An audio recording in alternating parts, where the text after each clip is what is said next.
বহুমুখী সংকটে জর্জরিত বর্তমান বিশ্বে যুদ্ধ এবং সংঘাতের ফলে ব্যাপক ভিত্তিতে মানুষের অধিকার খর্ব হচ্ছে। বিশ্ববাসীর উদ্বেগ এবং নিন্দা সত্ত্বেও গাজায় গণহত্যা থামছে না। ফিলিস্তিনের মতো বিদ্যমান বাস্তবতা কেবল আরব কিংবা মুসলমানদের জন্যই উদ্বেগজনক নয়, বরং তা সমগ্র মানব জাতির জন্যই উদ্বেগের বিষয়।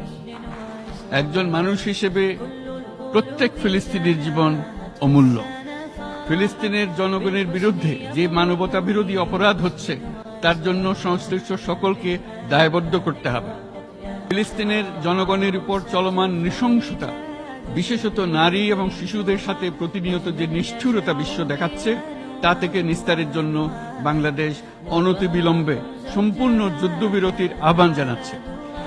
দ্বিরাষ্ট্রভিত্তিক সমাধানেই মধ্যপ্রাচ্যে টেকসই শান্তি